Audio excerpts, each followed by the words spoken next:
What's up, everybody? This is Dan D'Ambrosio here from nexttoronto.com.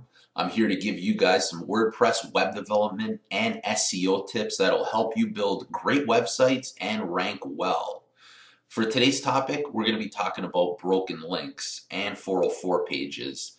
Now, a broken link, according to Google guidelines, is just basically a link that goes to a page that isn't live. Now, there's several reasons that you want to address broken links on your website. The first being that it frustrates users. When visitors come to your site and they click on a link and then it takes them to a page not found, that tends to frustrate users. And not to mention, too, it actually affects your search engine rankings. You might be thinking, well, how does a website like Wikipedia rank so well? I mean, they're just polluted with broken links. Well, the reason they rank so well is because of other SEO factors, such as bounce rate or time on website. I know if I need to look up, any information on a celebrity, let's say, or pretty much anything, I know I'm going to Wikipedia and I'm probably going to spend a bit of time there. Now, it's not the be-all, end-all of SEO factors, but from a professional standpoint, you really want to address broken links on your website. So in this video, we're going to go over some ways of identifying broken links on your website and how to fix them. So for the first tool we're going to use to identify broken links on your website is Google Analytics. So assuming you already have it installed and you're logged in, what you're going to want to click on is Behavior on your left-hand side menu, Site Content, and All Pages. So now if we wanted to search for a particular page, we can search by title by selecting Page Title in the primary dimension. And here we're going to type in Page Not Found because that's the title for the 404 page. And then we're going to click on the page title link, and what this is going to give us is the information of all the referral links, or basically all the links that have brought people to the 404 page. So now if we know that data, we know that those links are actually broken links. So what we can do is we can highlight these URLs, and if we know where that traffic was supposed to go in the first place, then we can add an entry to the .htaccess file, which is a file that's located in your public_HTML main folder on your FTP. Now the entry we would add would look something like this: redirect space 301 space the old URL, which is the one we just highlighted, and it's embedded in double quotes, and the new URL that's also embedded in double quotes. So let's save that. And when we visit that URL now, which was supposed to bring us to a 404 page,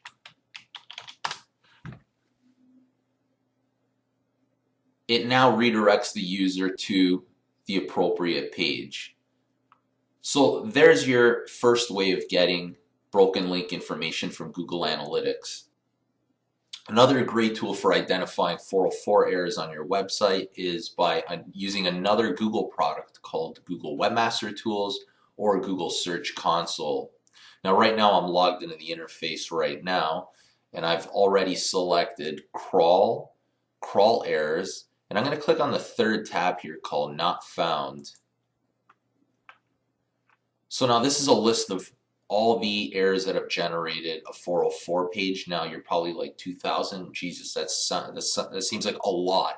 Now the reason why there's so many on this particular website is because I actually removed huge portions of the website that I'm not replacing. So having a 404 error is a perfectly normal thing. You don't want to just send somebody, you don't want to redirect a URL to another page that has nothing to do with the original link. So we fixed this link before in Google Analytics. So if you were to click on it right now in Google Console, it's actually going to give you a pop-up that's going to tell you where the error is actually being generated from and what pages that are actually generating this error. So if you clicked on link from, these are all the pages that actually have that broken link. So like we did before, I mean, some of these are Pinterest, so I mean, I'd have to log into Pinterest to fix those. Now the ones that are actually on my website itself, I could go into each individual page and correct the broken link. Or what I could do is exactly what I did before, which is go into the .htaccess file and set up a 301 redirect and say, hey, you know what? Anytime anybody visits this URL, this path, then send them to this path instead. So, you know, just like we did before, if we did the domain plus this path, then it's going to send them to the domain plus this path. So the third tool we're going to look at is actually called Screaming Frog. And this is a software that was developed by a UK company that actually scans an entire website and looks at all the on-page SEO factors or SEO elements like your title tag, your meta descriptions. And for the sake of this video, you guessed it, it looks at 404 errors as well. So it's a free tool. It could scan up to 500 pages. If your site is much larger than that, then you're going to have to go for the paid version, which I think is something like 130 or 140 pounds. Now let's take a look at the software right now. Now I've already scanned this domain. It usually takes a few minutes, so I don't want to waste your time and scan it in front of you. Now on the right side here, you have all kinds of SEO elements you can click on and look at individually. I'm not going to get into those. Now, right here on the left, you have different types of errors you can select. So a 404 page would be this one right here, client error 4xx. So we click that. So we have one error on the page. Now over here on the right, we have list and tree view. So I'm going to select tree view.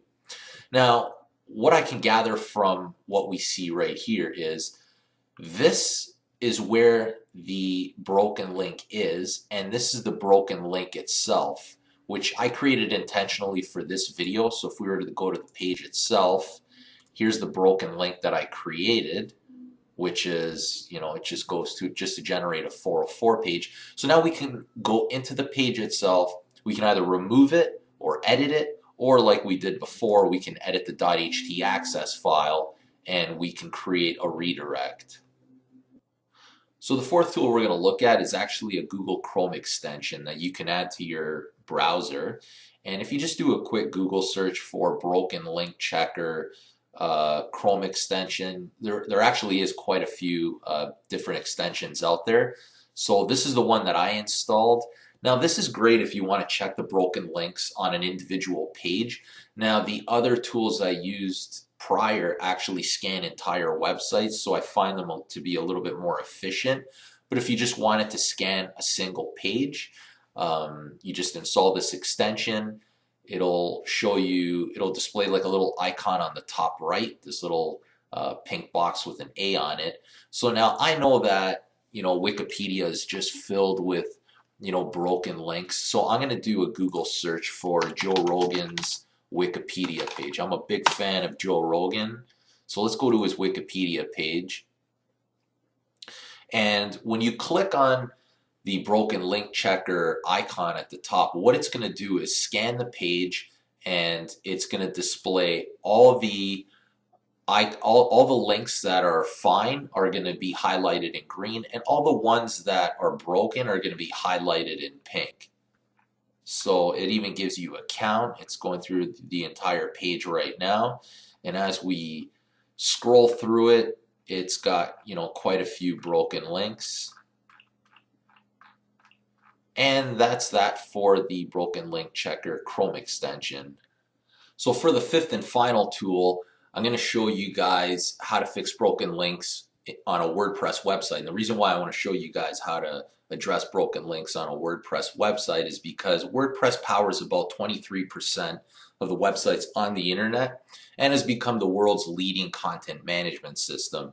So more and more people are just building websites using WordPress. And by installing a plugin, which is just essentially a piece of code to your WordPress website, you can use these plugins without being a computer programmer, scan your entire website, and actually edit the broken links directly through your WordPress admin dashboard. So let me show you what I'm talking about. So right here, here's a plugin that you can download for free at wordpress.org. But it's a lot easier just to install it through your WordPress plugin library. Now, assuming you've already installed this plugin, it's pretty straightforward. I'm in the dashboard right now. After it's installed, you just go to Tools, you click on Broken Links, and it's going to display this interface here that lists the broken link that I created on the homepage of bnbniagara.com.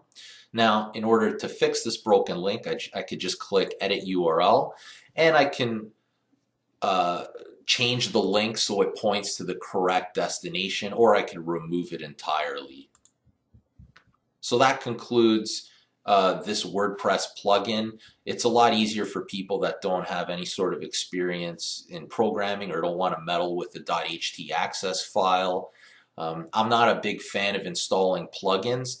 So after I've used this plugin and I've addressed all the 404 errors on the website, I'll just remove it entirely, and then maybe I'll install it at a later date if I need to check 404 errors on a website. So that concludes today's video on how to fix broken links. If you have any questions, feel free to reach out through my website at www.nextoronto.com. Don't forget to follow me on Twitter at NEXToronto. And if you want to download any of the tools that I mentioned today, I'm going to have them linked below in the YouTube description. You can also go to my website where I have a blog on how to fix broken links, where I also mention all the tools there with all the relevant download links to those tools. And that's it for today. Have a great day, guys. Bye.